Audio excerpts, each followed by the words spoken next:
You know, when a country fights for its independence, we all kind of assume everyone's fighting for the same thing, right? But what if they're not? Today, we're going to dig into B.R. Ambedkar's really powerful and honestly often overlooked critique of India's independence movement. And it's an argument that's going to force us to ask some tough questions about what liberty really is. So let's just jump right in with the big question, the one that really drove Ambedkar's entire political philosophy. And that is, what does freedom actually mean? I mean, is it just about getting rid of a foreign ruler, or is there something way, way deeper going on? Well, for Ambedkar, the whole answer starts with a really crucial distinction. He basically argued that the entire debate around independence was, well, it was flawed. It was flawed because everyone was failing to separate two totally different ideas of what freedom even is. So, on one hand, you've got what we can call freedom of a country. This is the political fight, right? Kicking out the British, achieving Swaraj or self-rule, and for most nationalists, that was the whole game. But then there's the freedom of the people, and this is something else entirely. This is about social liberation, about freeing the masses, what he called the servile classes, from the iron grip of the caste hierarchy that had been in place for centuries. And for Ambedkar, these two things were absolutely not the same. In fact, getting the first one didn't guarantee you'd get the second one at all. And this quote, wow, it just lays his skepticism bare. He wasn't saying independence was bad, not at all, but he was forcing everyone to ask a really uncomfortable question. Whose freedom are we actually fighting for here? Is the goal just to swap out a foreign master for a domestic one? And this is where it gets even bigger, because Ambedkar's critique wasn't just about India. He was pointing to a fundamental blind spot in Western democratic theory itself, the very foundation of it. Look, Western political thought gave us these incredible tools, right? Things like constitutions, universal adult suffrage. But Ambedkar looked at all that and said, it's not enough. A constitution, he argued, gives you the form of democracy, the structure. But that's not the same thing as actual self-government. And the right to vote? Yeah, that can create a government of the people, sure. But does that automatically mean it's going to be a government by the people? Or even more importantly, for the people? Not necessarily. He believed that Western political thinkers had completely missed something huge, something he called an incontrovertible fact that it changes the whole democratic equation. So, what was it? It's this, the existence of a governing class.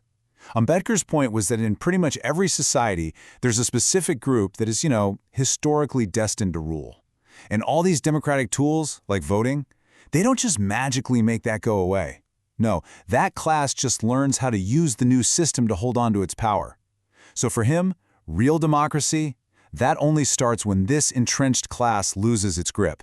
And until that happens, the oppressed classes need a lot more than just a ballot box to keep them safe. Okay, so if this governing class is the key to the whole puzzle, who exactly was it in India? Ambedkar didn't just talk in theories. Oh no, he named names and he brought the receipts, the data to prove it. He identified India's governing class as principally the Brahmins. And to be clear, this wasn't about attacking individual people. It was about a group that, for centuries, through historical and religious tradition, was just positioned to rule, a group that believed it was their actual destiny to be in charge. And you can see the real-world effect of that control right here.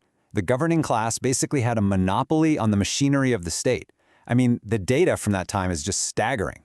Take the Madras presidency, for example. Brahmins were only about 3% of the population, but they held over 42% of the key government jobs. Think about that. That kind of disproportionate power means the state isn't some neutral referee. It's a tool for the elite. And this class was smart. It adapted. Historically, the power alliance was between the Brahmin, who controlled knowledge, the pen, and the Kshatriya warrior, who had the sword. But, in the modern world of elections, a sword isn't as useful as cash.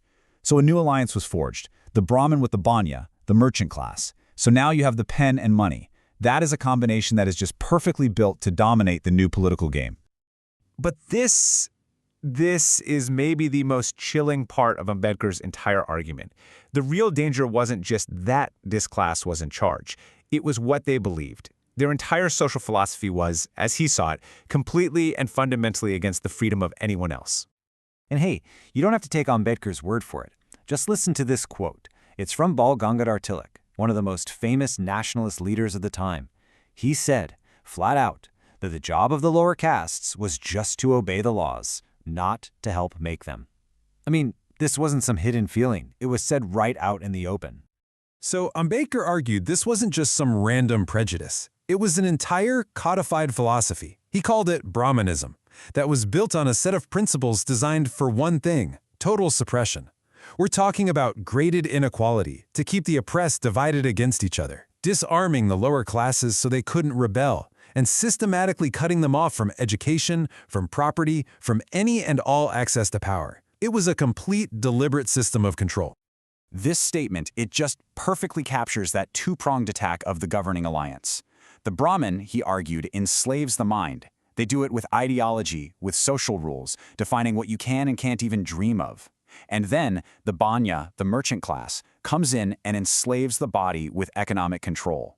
It's this perfect, terrible partnership where one group owns your soul and the other owns your wallet. And together, it's total domination. All right, let's pull all these threads together. With this governing class and its philosophy just waiting in the wings, what would independence, the big goal of Swaraj, actually look like once the British were gone? Ambedkar's prediction was, frankly, a grim one. He said that Swaraj would just be a transfer of power. Sure, on paper, you'd have a government of the people. But in reality, it would be a government run by this entrenched elite, for the benefit of that very same elite. The faces of the masters would change, but for millions, the servitude would stay exactly the same.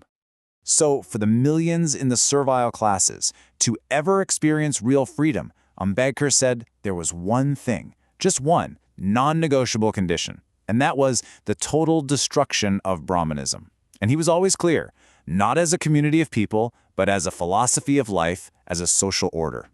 And that brings us right back to where we started, with this really haunting question. Ambedkar's powerful dissent forces us to look beyond all the flag-waving and the national anthems and ask a much harder question. If a nation becomes free, but its people are not,